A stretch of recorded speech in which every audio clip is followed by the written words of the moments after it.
Hello and welcome to Old Ways Gardening and Prepping. My name is Teresa. I would like to welcome you into our kitchen this evening for part two of our dinner for tonight. This is the main part of the dinner.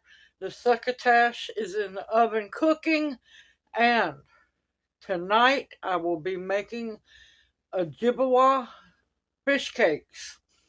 Now, it has a more modern twist than the traditional recipe because back then they would use wild rice as a binder.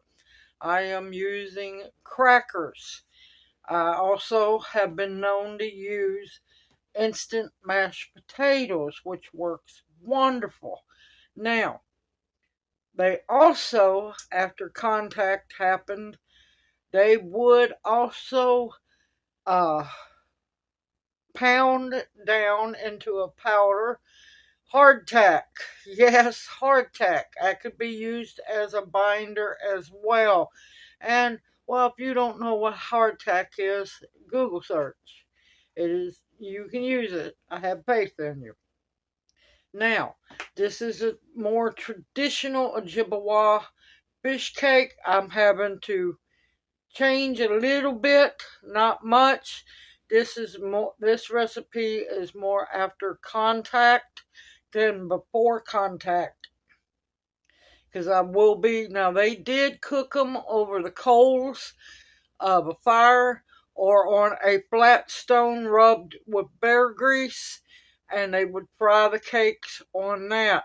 Now, of course, I'll be using a cast iron skillet, which they did have um, means to get a hold of after the trading between the contact between the Europeans, and they did get cast iron, and they proceeded to, cooking cast iron over the fire. So now, traditionally, they used what fish they had. Uh, it could be trout, lake trout. It could be perch. Some would use salmon. Yes, there were salmon up in upper Great Lakes in the rivers. So now they would use either already baked fish, or they would flake the dried fish, the smoked fish, and make this recipe. I am using canned pink salmon because I don't have trout nor perch. So let's get busy and have some fun making some Ojibwa fish cakes. And like I said, I will be using canned pink salmon. I am going to strain the juice out of it. Now reserve the juice because you might need to use more to get a good consistency. You can also freeze it to add it to other soups, or you can treat your cat or dog with it after you know you don't need it. Now, me personally, I get those bones out of there. I don't eat the bones. I know a lot of people do, but I don't. Take your hand, take your fingers, you can feel the bones in there. And then just flake your fish up.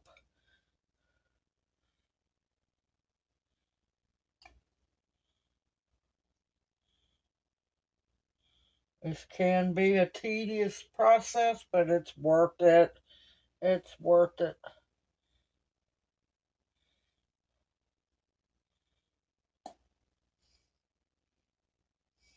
And yes, I do not waste the skin. I add the skin as well.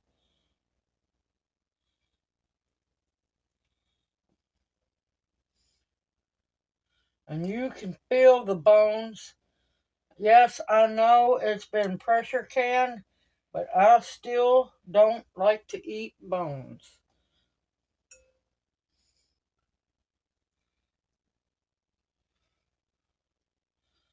Sometimes you get a whole piece like that.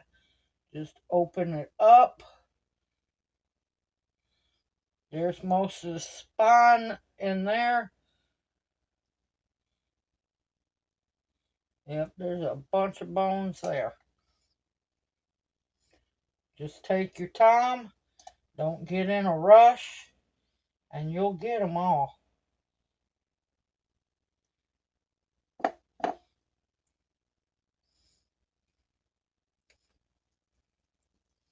That's why you roll it right there. That's why you roll it in your fingers. To double check, make sure you get all the bones.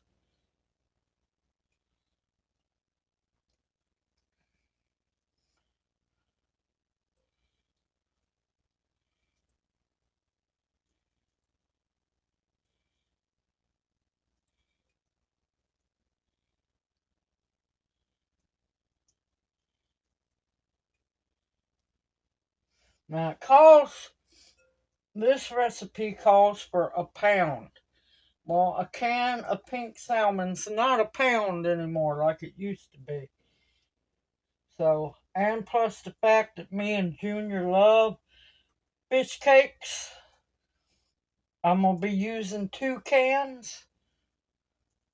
Because 1, we like fish cakes, and 2, we like to have leftovers for breakfast the next morning.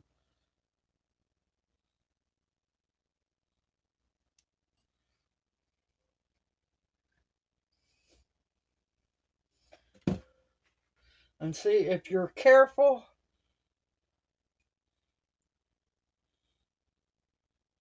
you can pull most of that out with 1 pull. And just go through, run your fingertip down, and you should be able to pull all of those bones that are still attached in the meat out.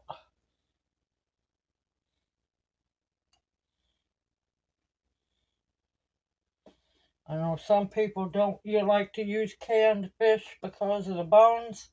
That's fine. You can get them out. Now another one you could use, it won't be traditional. You can use tuna fish. Yes, tuna fish makes really good fish cakes. But I'm trying to be more traditional on this one as best I can.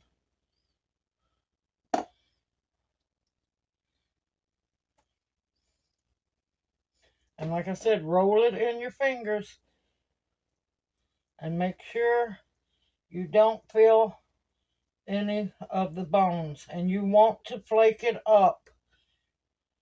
You don't want big chunks.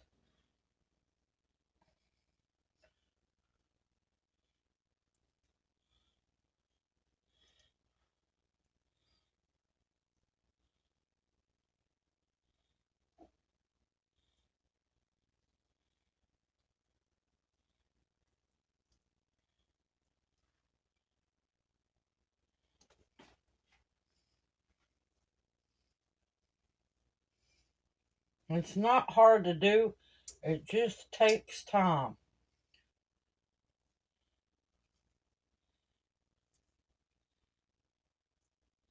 And like I said, I use the skin too because I want all those good nutrients.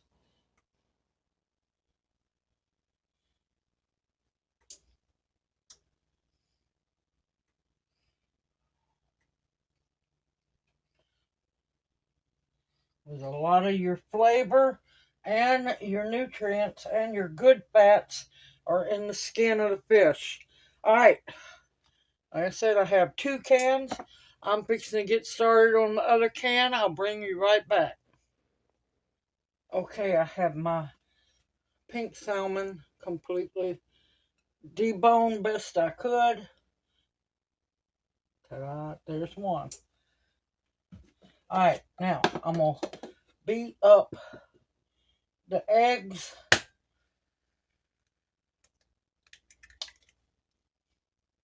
Or whisk the eggs. Now, more traditional could be wild duck eggs, wild goose eggs, wild turkey eggs, bird eggs.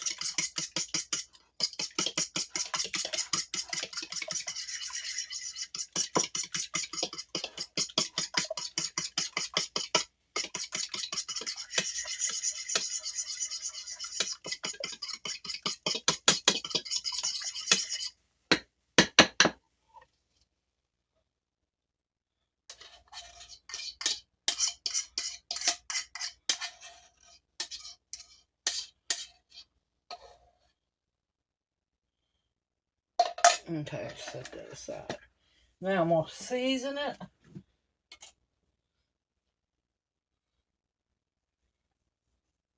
Or about a teaspoon of salt. Now, you could use sea salt, which would be more traditional, or if you know a natural salt lick, that will work too. Now, of course, the black pepper came in with the trading with the Europeans.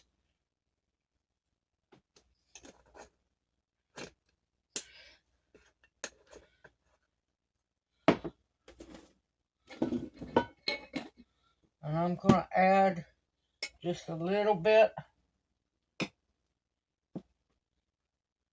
Now, you can leave this out or you can use it. I'm going to put about a half a tablespoon of sage, rubbed sage. Now, they did, however, use wild onions, wild garlic, and so on. So, now, 2 tablespoons of fresh minced onion, fine minced. I'm going to use a tablespoon of dried minced onion, and don't worry, it will soak up the liquid and be just fine. I'll add a little bit more. Now, of course, my fish cakes, I do a whole lot different. This is the recipe that I have used for Native American fish cakes. Now, like I said, for binder, they, back in the day, used wild rice. I have read accounts of them powdering up the wild rice. Some left the wild rice whole. Once the Europeans come in, they started having hardtack and so on. There were some accounts of them actually pulverizing, actually getting the hardtack actually broke up into a powder and use that. I'm going to use cracker crumbs, which crackers were very big up in the north. Now all you have to do is put your saltine crackers in the bag, take a rolling pin and just beat the daylights out of them, and you want to get them powdered up. Oh, this is smelling good already. This is between the cracker crumbs and the eggs. This is what's going to hold your fish cakes together.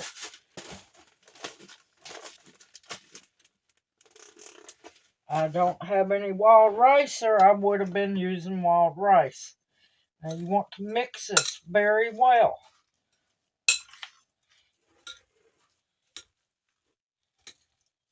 Now if you happen to notice that yours is a little dry, that's why I say reserve the fish juice from the cans.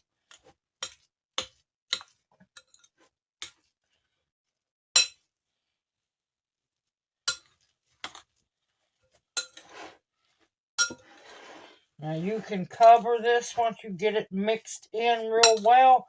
You can cover this, store it in your fridge, and let the flavors meld together. And like I said, I'm using pink salmon. You could use trout. You can use perch.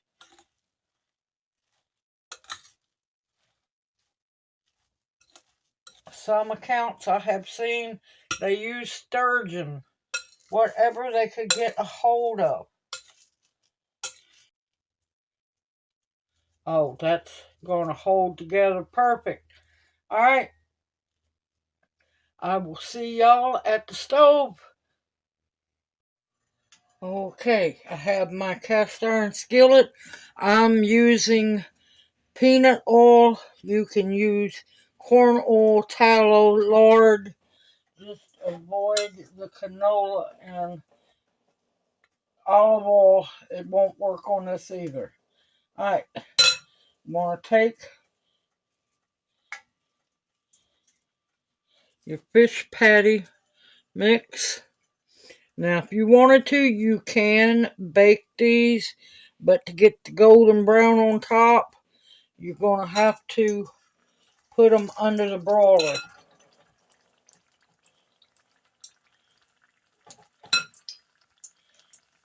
You can make these into fish burgers if you wanted to.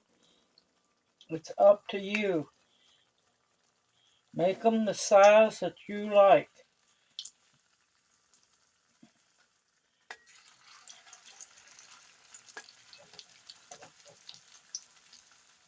And just make sure that your oil is hot. And you just keep making patties.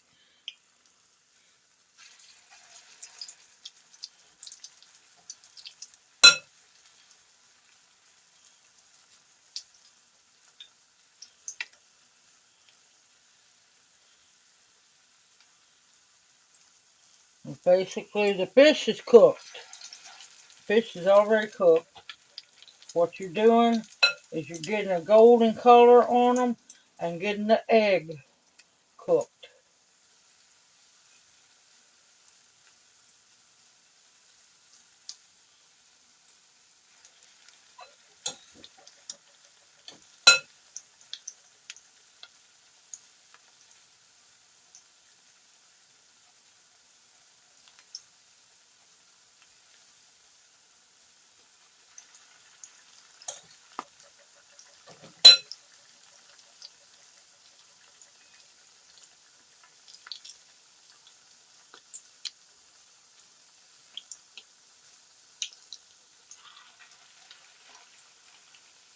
I'm going to wash my hands. What you're looking for is nice golden brown on the first side, and then you will flip them. Now, I do have a casserole dish here that are lined with towels to catch any extra oil.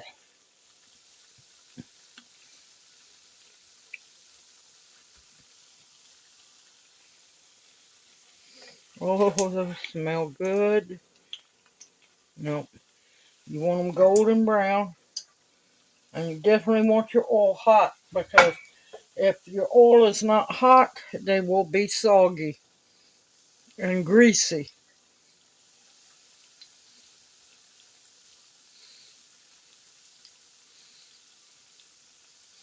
I am going to let these cook. I'll bring you back once I get them all flipped over and show you what they're supposed to look like. Okay, they are nice golden brown, and you're going to cook the other side until it is golden brown, and you'll take them out of the skillet. And what I do is I line mine up, standing up, so any oil will run right off. And as you can see, the top is not greasy, and that's why you use good oil. And make sure that your oil is not smoking hot, but hot to start immediately starting to fry it. Alright, I will bring you back when these are done. Okay, Junior's in there. He is ready to eat. Oh, let me tell you, the house smells amazing. I got the succotash here. This is one good, healthy, wholesome dinner. And here we have the beautiful Ojibawe fish cakes. Now you can brown them more if you like it that way. We like ours a little less crunchy. He has been waiting on this for a while. I asked him, was he ready to eat? And he was just big old smile. Alright, I'm going to go get Junior fixed up and I'll be right back. Junior is fixed up. Now it's my turn. Yes. It is always torture smelling these as they cook. And we also have some leftovers so we can have them for breakfast. Yes, we love salmon cakes, fish cakes for breakfast. But look at that beautiful, healthy, wholesome, easy to make dinner. The Chippewa fish cakes and succotash.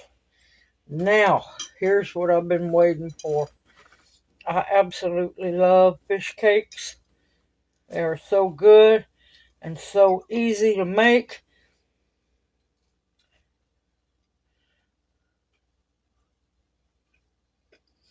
Mm. Oh, those are so good, y'all. Alright, one more.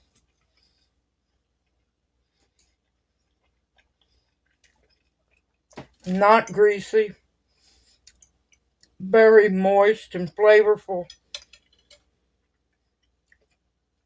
Simplicity at its best. An easy way to feed your family. Mm. Alright, I gotta quit. Gotta make myself quit or I'll keep eating.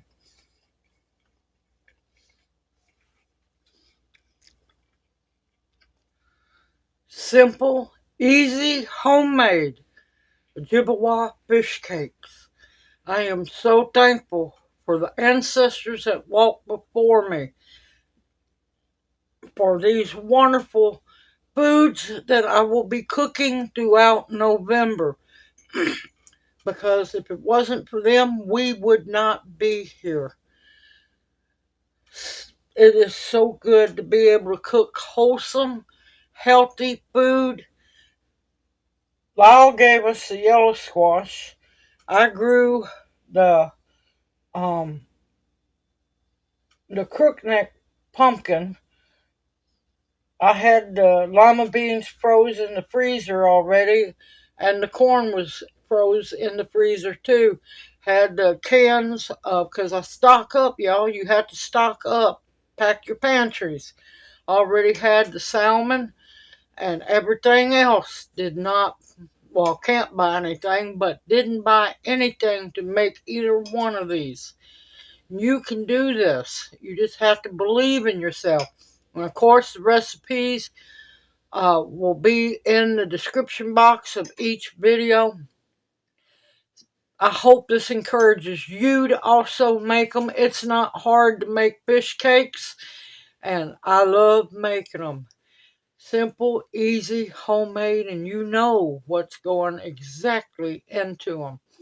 Everyone, continue to stock your pantries with foods that will nourish and sustain you, medicinals that will heal you, protection of all kinds, and above all else, the bare essentials to survive on.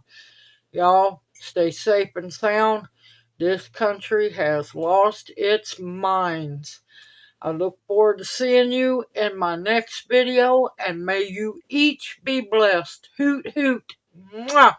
Love y'all, and I'll see you soon. Y'all take care.